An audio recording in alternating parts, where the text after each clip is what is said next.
So my name is Klibisz, and today I'll be talking about Elastiknn, which is an Elasticsearch plugin that I built for doing nearest neighbor search in the Elasticsearch search engine. And just briefly a little bit about myself. So I currently work at Cibo Technologies in Boston.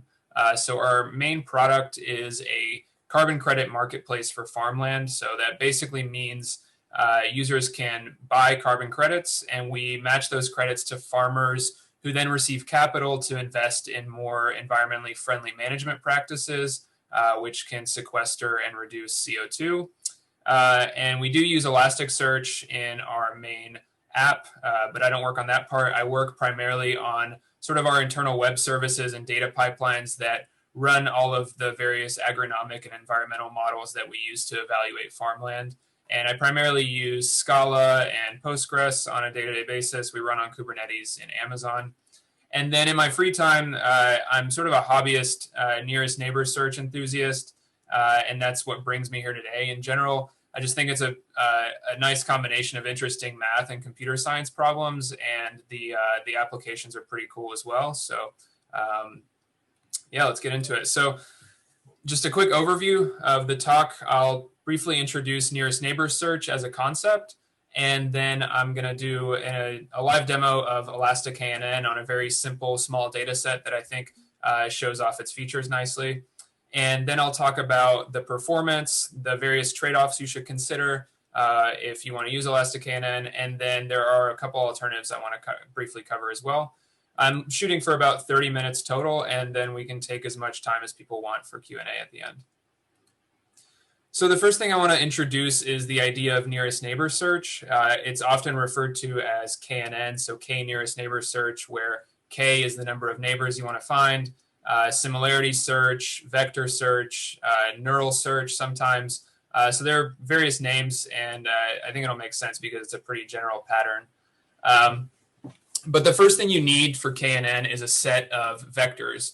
So I'm illustrating them here as points, but really these are two-dimensional vectors in this two-dimensional space. So you can see that the vector in the bottom left is 1, 1.5, because that's where it sits in this particular space. So the next thing you need once you have vectors is you need a function that can take any pair of vectors and can return the distance between them. So in this case, I put up a few distances to demonstrate, but the distance function should be able to compute the distance between any pair of these vectors. And in this case, the distance function I'm using is just the simple Euclidean distance. And so once you've stored a corpus of these vectors, the next thing you can do is take a query vector, like the one I've shown in orange here, and you say, I want the k nearest neighbors to this vector. So if you say that k equals 2, for example, then you'd compute the distance from the orange vector to each of the blue ones. You'd find the 2 with the smallest distance, and those are your k equals 2 nearest neighbors. So that's sort of an abstract definition of it. And I'll go through a few more points here just to make sure we're on the same page. So first, this idea generalizes to vectors with many dimensions. So when I say a vector has 2 dimensions, like the ones before, it just means that it's basically a list of 2 floating point numbers. If I say it has 100 dimensions, it's a list of 100 floating point numbers. And each of those numbers defines the vector's position along one of those dimensions. It's pretty rare that you deal with just 2-dimensional vectors. For the use cases that Elastiknn is good for, you're usually looking at somewhere between 10 and 10,000 dimensions. So then to make things a little bit less abstract, the vectors themselves represent the discrete things in your application domain. So you might have vectors that represent users or items or images or videos and so on. And then a reasonable follow-up to that is like, how do you turn a user or an item into a vector? And that in and of itself is a whole other topic that would deserve its own presentation. But I've included some slides at the end with some links if you want to follow up on that and dig into it. The methods are actually usually very intuitive. Like you don't really need to be any sort of data science specialist to understand them. And they're typically based on either prior interactions of users with items, or if you have the raw data like images and videos, you can use various machine learning techniques to compute a vector. So the distance between your vectors, like I showed before, corresponds to some sort of semantic notion of distance. So some examples are, if you're an e-commerce site, then two items with very similar properties should have a smaller distance between them than two very different items. You can also encode users and items as vectors. And in that case, a user vector might be closer to the items that the user is likely to purchase than it is to the items that the user is unlikely to purchase.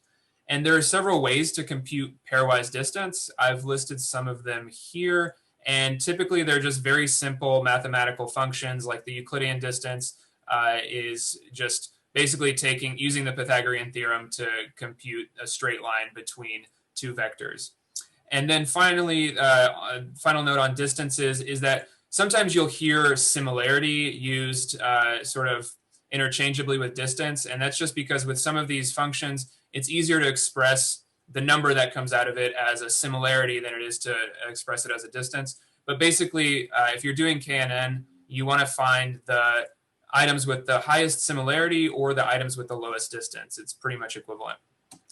And then a final note, which might be obvious, but doing exact KNN or exact nearest neighbors search, where you compute the distance from the query vector to every single one of your stored vectors, is usually going to be too slow.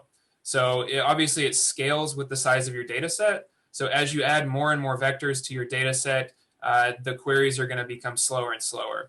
So this is a pretty obvious problem, and there's been a very lengthy history of research on what's called approximate nearest neighbors search. And these approximate methods are approximate in the sense that you're not always going to get the exact nearest neighbors, but you're going to get a pretty good set, and the search speed is going to be a lot faster. So you basically make a trade-off of not getting the exact nearest neighbors for much faster queries. So let's do a quick demo of Elastiknn. The first thing before I jump over to the demo is I want to introduce the data set I'm working with. So today I'll be looking at the Amazon reviews data set. So this is a data set collected by some researchers at UCSD, and it contains properties, image vectors, and reviews for about 9 million products on Amazon.com. The image vectors were computed using a convolutional neural network, which basically, for our purposes, means it takes an image and it turns it into a 4,096 dimensional vector, which is just a vector of floating point numbers.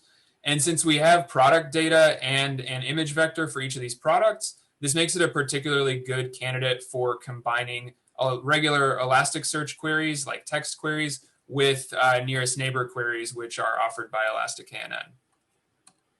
So I'll jump over to another tab here. Can everybody see my notebook? Just double checking. Okay. Yeah, so the first thing, so I'm using a Jupyter notebook for this demo.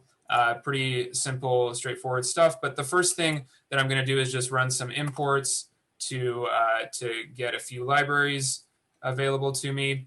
And I do already have an Elasticsearch cluster running locally. So I can run curl localhost 9200, and that'll give me the typical Elasticsearch response with the tagline, you know, for search. And then I'm going to use the Python Elasticsearch client to communicate with the cluster using the Python programming language in this notebook. So I'm just setting that up here. The first thing I want to do is look at the actual data itself. So today I'm working with the clothing, shoes, and jewelry category. So the big Amazon reviews data set is split up into subcategories. And each category consists of two files. So I have a products file and a vectors file. And I'm just going to pick an item from each of these just to show what the data looks like. So basically, the dictionary that you see right here is the product, is a product dictionary. So basically every product has a dictionary like this. It contains some pretty intuitive data. So you have the Amazon ID, the categories this product belongs to, the image URL, which I'm using to display the image down here, a price, some related products, and a title. And so you have one of these dictionaries for every single one of your products. And then what's maybe a little bit less intuitive is the image vector. So basically the image vector file contains on every line, it contains the ID of the product and then an image vector. And I'm just printing out how many dimensions there are, which is 4,096. and I'm showing the first 20 values. So the main thing to get out of this is that the image vectors are literally just Python lists for our purposes here. So the next thing I'd like to do is actually get the products into Elasticsearch. And the first step for that is to create an index with a mapping. So I'm going to call my index Amazon products demo. And then I'm going to define a mapping. And if you haven't used Elasticsearch before, basically a mapping just tells Elasticsearch what properties it should expect in your file. So we have the typical e-commerce properties defined here with standard Elasticsearch built-in types. And then the new thing that Elastiknn adds is it lets you define a property with a type called Elastiknn dense float vector. And so this means that my property called imvec is going to be a dense floating point vector. And the only other thing you need to provide is the dimensionality of this vector. So you tell it that each of these vectors is going to have 4,096 values. So I'll go ahead and run this. And it creates the index for me and sets the mapping and retrieves the mapping just to make sure it's there. So we have this empty index now, and we want to populate it with some products. So that's what this cell is going to do. The main thing to note here is that for every product, I'm producing a dictionary that contains the standard e-commerce properties and then an image vector. And the vector, again, is just a Python list here that looks roughly like this comment. And so I'll run this. And it's going to index 600 products just to keep things small and snappy. So I've indexed those products. And this is exactly the same as you do with any other pipeline that indexes documents into Elasticsearch. And then the next thing I want to do is just show how the product JSON looks in Elasticsearch. So I ran a quick search query. And this is the document source. So you can see we have the typical e-commerce properties up here, and then the image vector, which is just a long list of 4,096 values. All right, so I just want to briefly show some random products from the index that we're dealing with. So again, this is the clothing, shoes, and jewelry category. So this is pretty typical stuff that you'd expect. And I just want to sort of quickly show that there is some variety, even though there's only 600 items in this particular data set. And then the first thing you might do, it's holiday season, so if you go onto a big e-commerce site, the first thing you might do is just run a regular search query to search for a gift for someone. So I'm going to use the example of a men's watch. And if you type in men's watch, what is going to happen under the hood is some form of query like this, which is a multi-match query. And it's basically saying use these terms and look for them in the title and the description of each product, and then return the ones that contain them. So when I run this, you can see it returns totally reasonable results. These are all clearly watches. I'm not an aficionado, but they look like men's watches. And so the next thing I want to go through is sort of considering what might happen if you, say, clicked on this middle watch. Right, so you might scroll around a little bit, and then it would be nice to see some similar products, right? And so one way to define similarity, especially for a product category like this, is visual similarity. And we can actually find visually similar products by taking the image vector for any one of these watches, and then doing a nearest neighbors query for visually or for similar image vectors, which represent visually similar products. So that's what I'm going to do next. So I'm going to copy the ID of this middle watch, and I'll run an exact nearest neighbors query for it.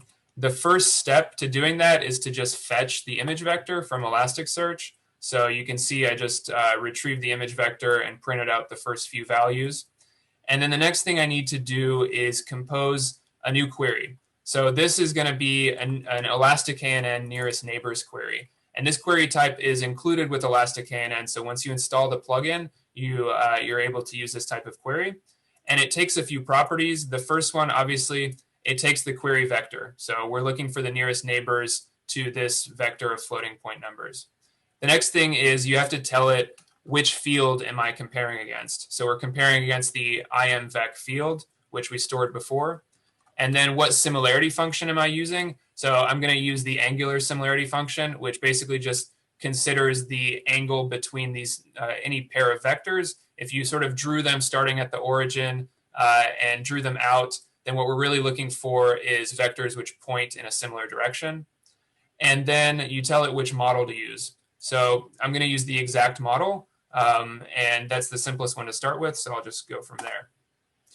So I'm going to run this nearest neighbors query to retrieve visually similar items, and this is the result that I get.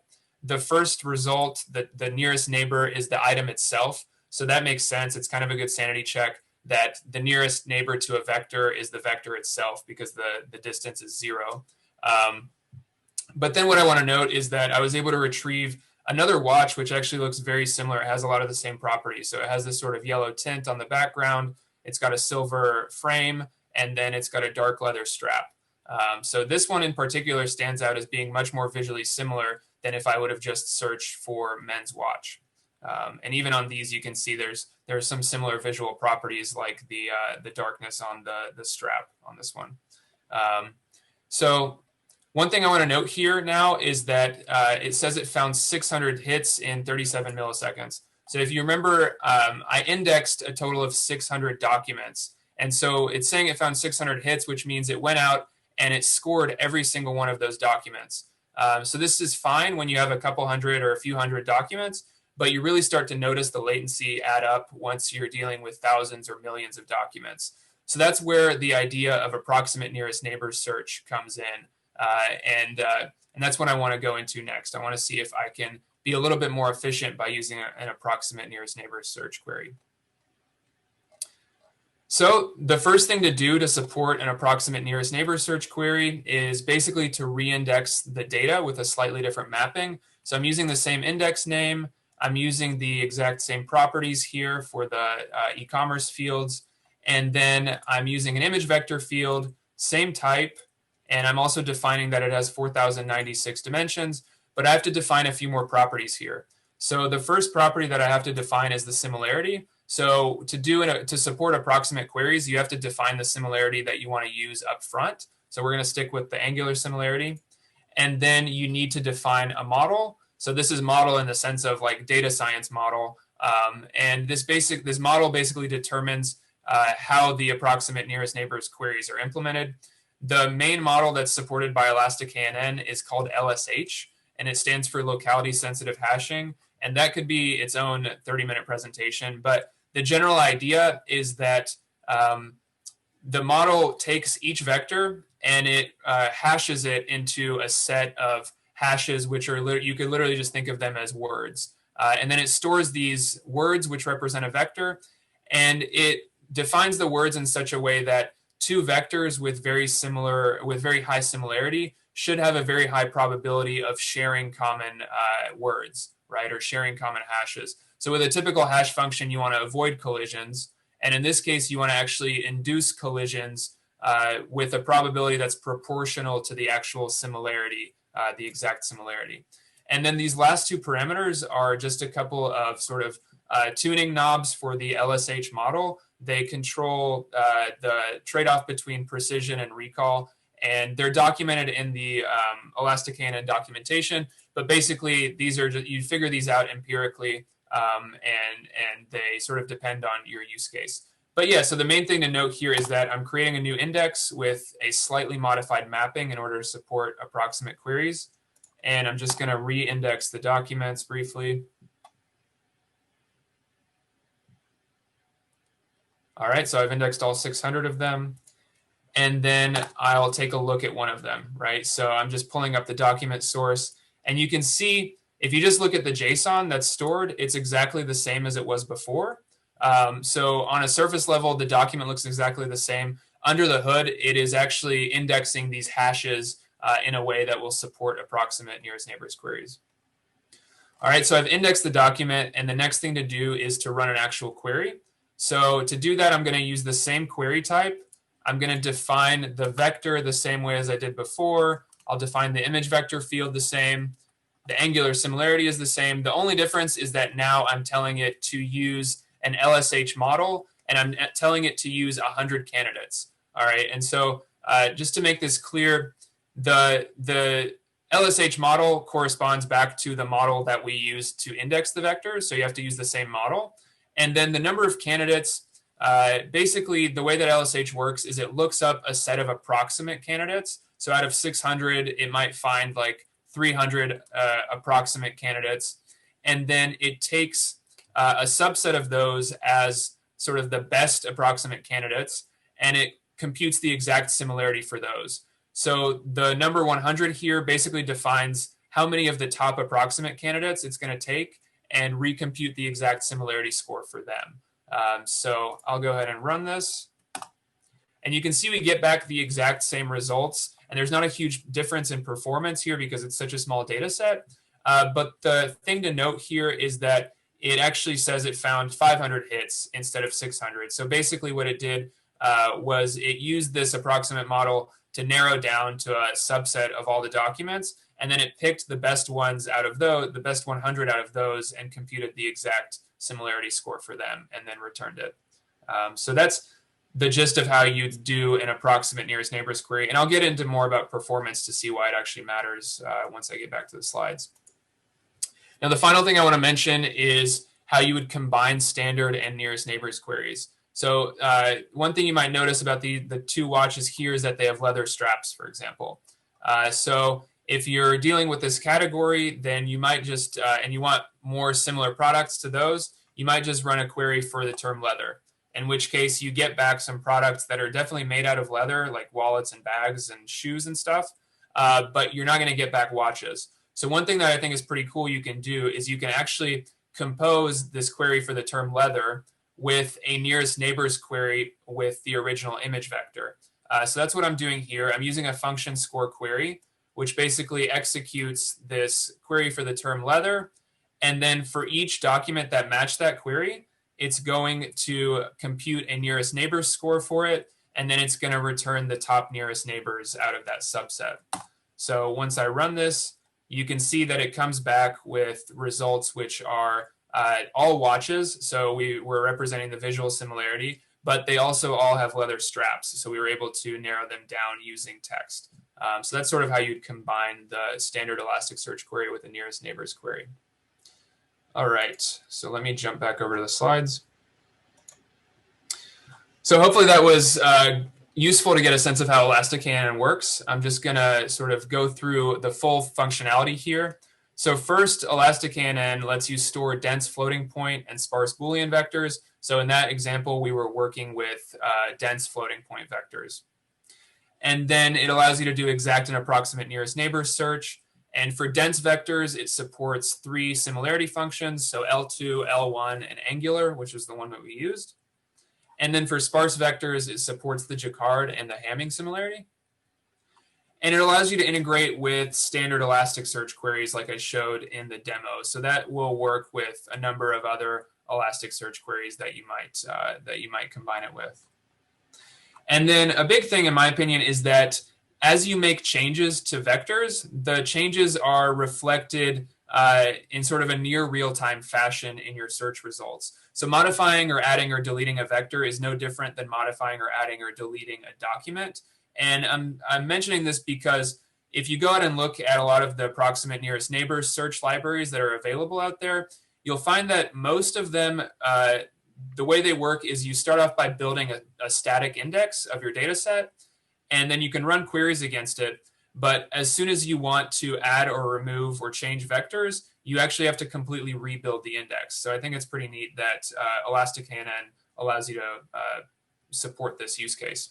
And then finally, Elastiknn runs entirely in the Elasticsearch JVM. So it's all Java and Scala, and you don't have to worry about like calling out to some other system. Everything is happening right inside the JVM and using standard Elasticsearch and Lucene functionality.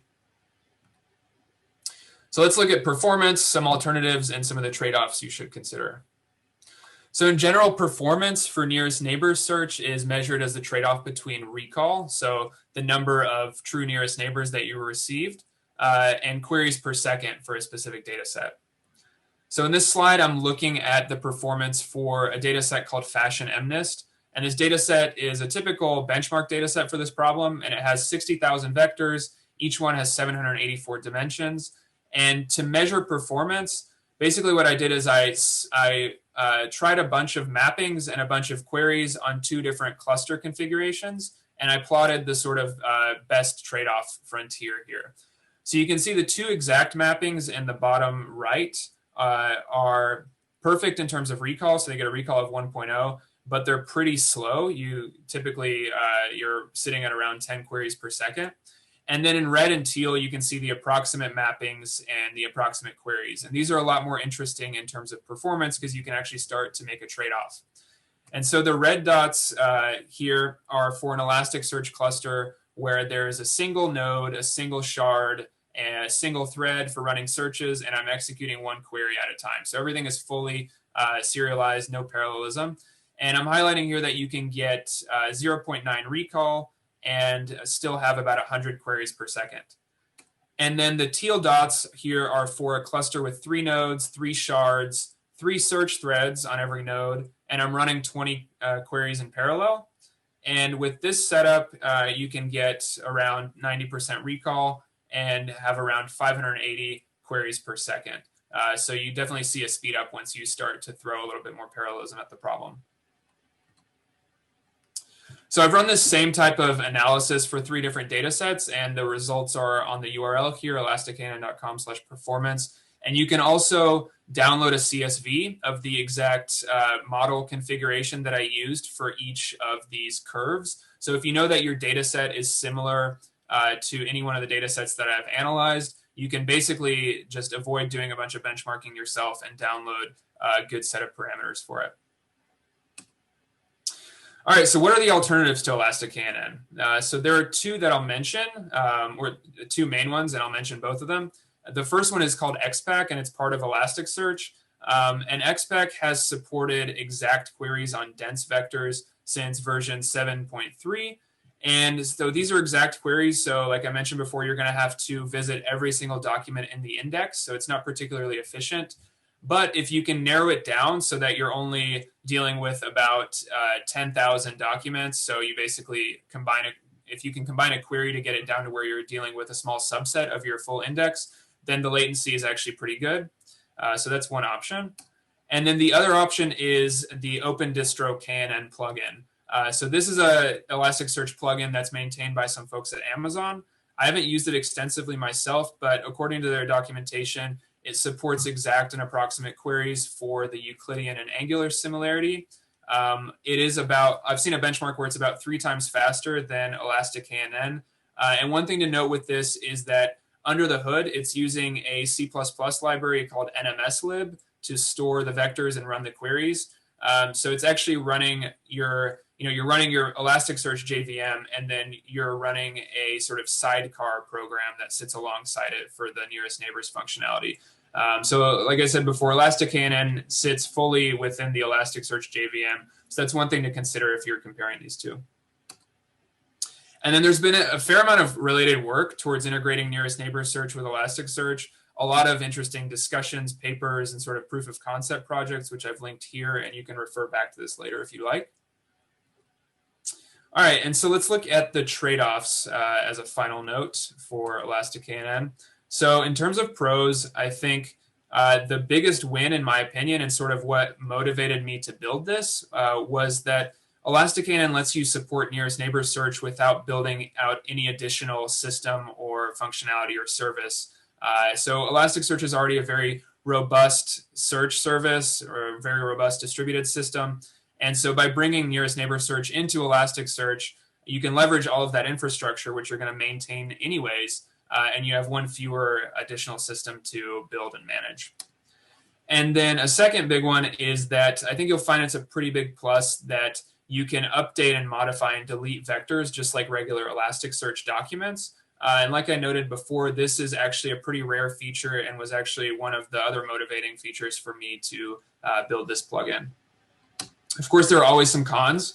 The main one is simply speed.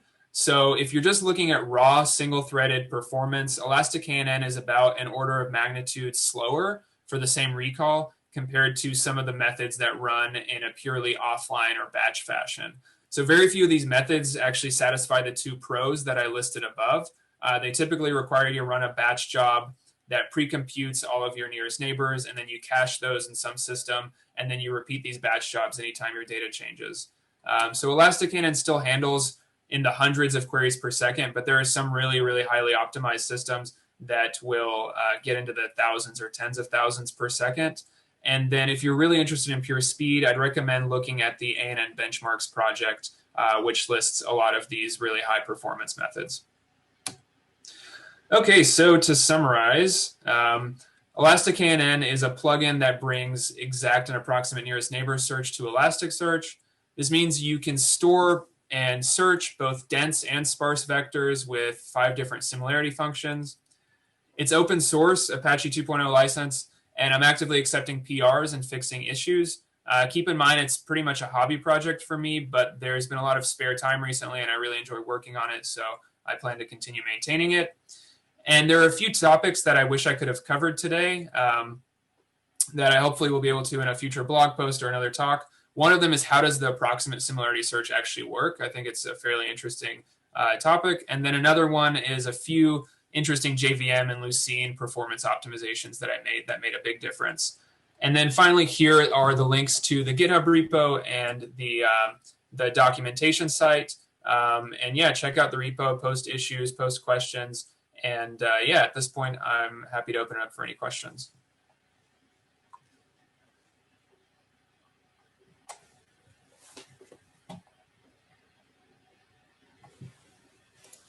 Oops.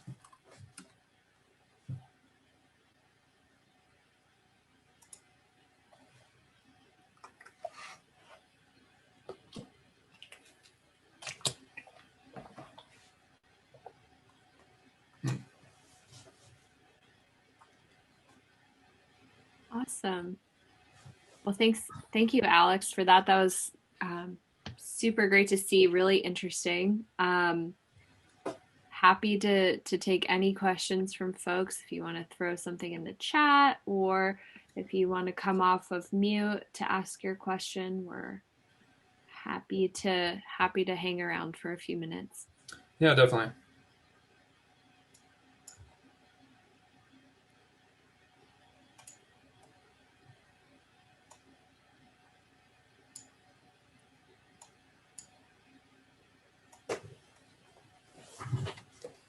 Hey, Alex, this is Chris.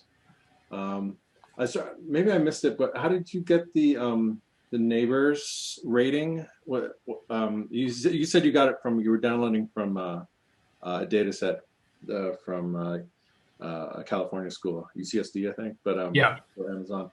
How is that? Is there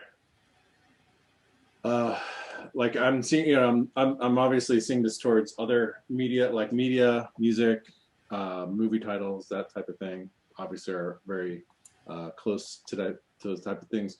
If I wanted to get that kind of data, is there somewhere I could look to get that nearest neighbor type data, or is it something I have to generate on by myself? Yeah, so there are a couple ways to look at it. So like, if you're trying to represent your own users or your own items as vectors, then you basically have to generate it yourself.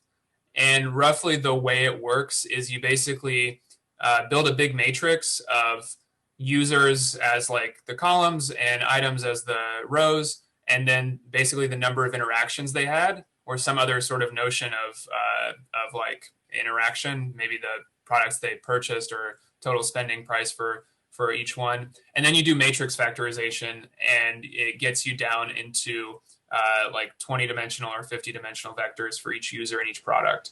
And that sounds maybe scary at first, but there's a good blog post that I think you can see my slides, but there's a good blog post called Stop Using Word2Vec, which basically explains how you do this. And it ends up being like 20 lines of Python. And then if you have actual media, like images and videos, you can use like a neural network to generate the image vectors, which is what I did, which is what the Amazon data set does. And it's a fairly, again, at this point, like the neural network libraries are so advanced that it ends up being like 30 lines of Python probably. Right. And then once you have those vectors, you store them, and then the actual nearest neighbor computation happens at query time. And it comes back with a score that you can integrate with your other scores from other parts of your query. Yeah. Okay. Yeah, I definitely was thinking as well, TensorFlow or something like that. You could do, you know, show me all movies that are blue kind of thing, or or have whatever, Yeah, yeah. that kind of whatever you want to associate. So yeah, okay, great. Thanks for that link. I'll definitely. I haven't done much vector math lately, so I'll be catching up. It's just enough. It's just enough to like remind you of like the first 2 weeks of linear algebra. So Right. it's not. It really doesn't end up being that hard, especially with all the good software that's out there already. Okay, good. I'll stop Yeah. twitching then. Thank you. Hey, Alex, there's one question in the Q&A from George Williams. Okay. How many shards do you think you will need for billion scale database, same vector size, for real-time performance? That's a good question. And how many shards you need? So maybe the answer is like, well, one short answer is I haven't done it yet, and I wish I wish I came prepared with that data. If you just think about how the queries perform, it is very similar to doing a term query with around like 60 to 100 terms. So you could sort of rephrase that question as like, how many shards would you need to do term queries with that many terms? And so I'd imagine like somewhere on the order of magnitude of like, for a billion documents, probably somewhere in the order of magnitude of like tens to low hundreds of shards would get you like sub-second latency probably.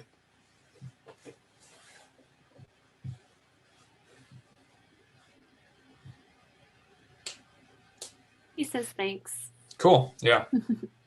That's sort of a big benchmark in nearest neighbor search, is like billion scale nearest neighbor search. But I haven't had the chance to benchmark it with anything that large yet. But like I said, in principle, it's just like doing term queries under the hood.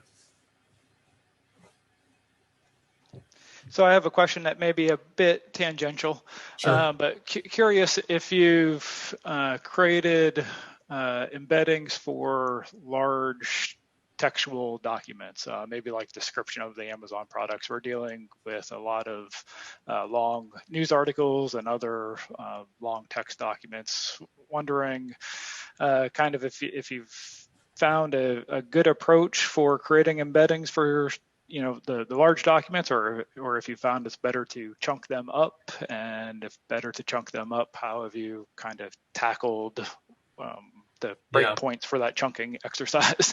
Yeah, it's a tricky problem. I haven't dealt with very long documents. The original problem that motivated this was dealing with tweets. And so tweets are difficult in a different way because the vocabulary is very non-standard. And I can tell you how we worked on that. Basically, we took the glove word vectors, which is a data set you can download, and we took the average of all the vectors that were in a tweet, and we used that to represent it. And then we spent like 3 months trying to beat that, and it was actually very hard to beat. But for long documents, I don't know. Actually, it's a much more difficult problem because things sort of wash out once you combine so many words. Right. Okay. Yep. Yeah. Thank you. Yeah.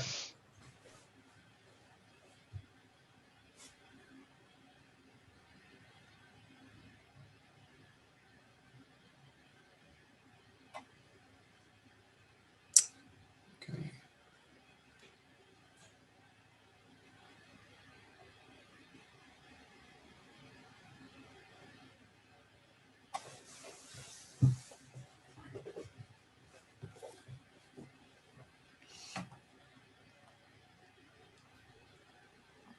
Awesome. Are there any other questions? Sometimes towards the end of events, I wonder if people have a question and they're just waiting for somebody else to maybe ask it so that they don't have to. So we're all like playing question chicken right now, I feel. That's definitely how it goes in the age of Zoom. Yeah, I have a few more slides at the end here that people can look at. One is sort of links to interesting documents on the specific question of how do you convert things to vectors. And then another one is sort of comparing the functionality from the alternatives. So hopefully we can share these slides. I'll probably put them on the Elastiknn website anyways. And then if people are interested, there is a longer demo of what I did, sort of a longer form demo on the Elastiknn website as well.